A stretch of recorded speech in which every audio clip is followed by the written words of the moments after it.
नमस्कार, जय हिंद। मैं विकास राय और आप देख रहे हैं सच तक इंडिया न्यूज़। तो फिर एक बार आप लोग के बीच में उपस्थित हूँ एक नए खबर के साथ। और जैसा कि मैं हर वक्त आप लोग के बीच में उपस्थित रहता हूँ, गरीब शोषित वंचित की आवाज़ बनकर, किसान और जवान की आवाज़ बनकर फिर एक बार आप लोग के बीच में फिर उपस्थित हूँ और एक नए खबर के साथ। वह है मुजफ्फरनगर, उत्तर प्रदेश के मुजफ्फरनगर से जिस जिस न्यूज को लेकर आया हूँ उसकी कहानी है, और जिसका नाम है फरमानी नाज। फरमानी नाज मुजफ्फरनगर के एक छोटे से गांव में जन्मी, जिसने गरीबी को नज़दीक से देखा और गरीबी में पली बढ़ी, और उस गरीबी की हालत में ही उसकी शादी हो गई, और बचपन में ही शादी हो गई। और उसके बाद उसके पति ने उसको छोड़ दिया, बेसहारा छोड़ दिया। पति उस वक्त छोड़ा जब उसका एक बच्चा हो गया तब, और उस बच्चे को लेकर अनाथ बनी हुई अपने जब गांव आई, ससुराल से जब वह गांव आई तो वह बेसहारा और लाचार रोती बिलखती रही। उसके रोते हुए देख के लोगों की आंखों में आंसू आ जाता था उसकी दशा को देखकर, क्योंकि एक तो पति ने छोड़ दिया, ऊपर से एक बार बच्चे का परवरिश करना था, उस बच्चे का जिसने अभी इस दुनिया को देखा नहीं था। इसी बीच वो अपने गांव रहने लगी और उसमें एक कला थी गाने की।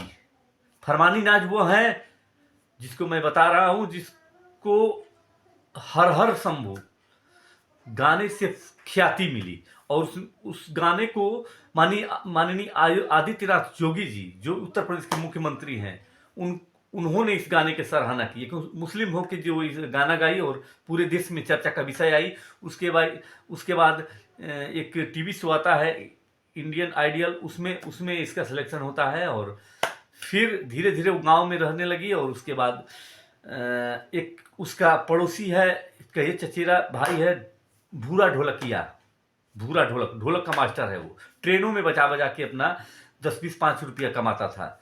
लेकिन उसके पास, फरमानी नाज के पास एक ऐसा उसके शरीर में यंत्र था जिसको वह अभी तक उजागर नहीं हुआ था। लेकिन उसके अंदर एक कला थी गाने की, और उसका एक गला था, कला और गला दोनों था। और उस गले के बल पे उसने गाना गांव में चालू कर दिया। तो गांव के जो अगल बगल के जैसे भूरा ढोलकिया है, उसने कहा कि तुम इसको गाने को गाओ और अच्छे से गाओ। वैसे ही रिकॉर्डिंग अपने मोबाइल से बना बना के डालता रहा। तभी उससे मुलाकात होती है। एक हैं आशू बच्चन ने जब उनका कहीं वीडियो देखा तो आते हैं, मिलते हैं उस फरमानी नाज से, और फरमानी नाज को कहते हैं कि मैं आपको वायरल कर दूंगा।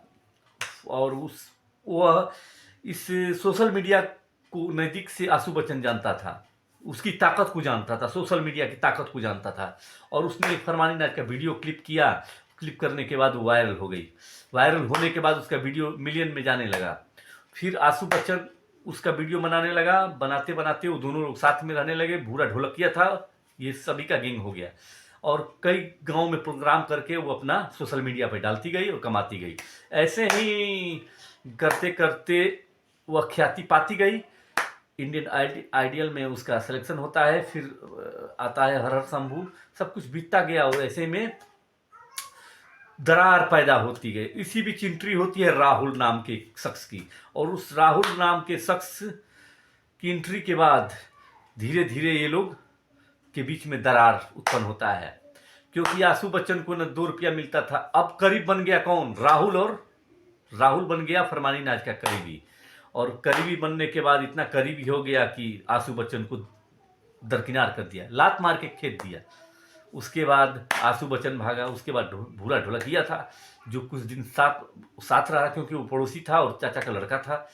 तो ऐसे में बहुत दिन साथ रहा। लेकिन जब ये फरमानी नाज और राहुल के संबंधों को देखा, और जब अपना जो गुजारा भत्ता था वो मांगने लगा, चूंकि फरमानी नाज इतना ख्याति प्राप्त कर ली कि उसके पास 4 व्हीलर गाड़ियां हो गई, बड़ी बड़ी गाड़ियां, अपना मकान बन गया, बिल्डिंग बन गया, और इतना नहीं, बड़ा स्टूडियो बन गया।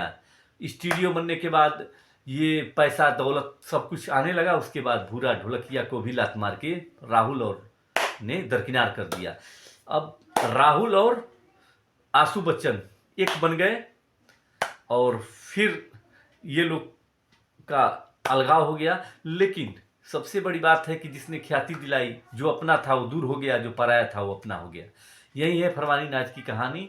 और भूरा ढोलकिया इल्ज़ाम लगा रहा है बहुत बड़ा कि हमको कुछ नहीं मिलता था और हमको खाने का बस पैसा मिलता था और 2-4-10 हज़ार रुपया मिलता था और लाखों रुपया उन लोग अपना कभी बताते नहीं थे कि इतना मिलियन का पैसा इतना आया है, हमको मिला।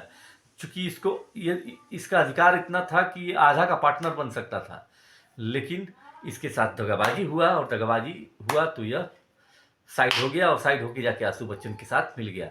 लेकिन सबसे अहम फरमानी नाच को बनाने में भूरा ढोलकिया और आशु बच्चन दो शख्स हैं जिसने अर्श से लेके फर्श से लेके अर्श तक इनको बढ़ाने में मदद किया। भूरा ढोलकिया और आशु बच्चन जिन्होंने अपनी मेहनत से और लगन से फरमानी नाच को फर्श से अर्श तक पहुंचाया। लेकिन क्या मिला तो केवल धोखा। और धोखा मिलने के बाद आज अपना अलग गैंग बना के भूरा और आशु बच्चन एक सिंगर के साथ, जो मुसलमान ही हैं वो भी, उनके साथ अपना अयोध्या में पहुंचे हुए हैं और उनका आप लोग प्रोग्राम भी देखते होंगे। ये रहा कहानी मुजफ्फरनगर की, वो फर्श से अर्श तक पहुंचने वाली फरमानी नाच का। और फिर मिलेंगे किसी नए न्यूज़ के साथ।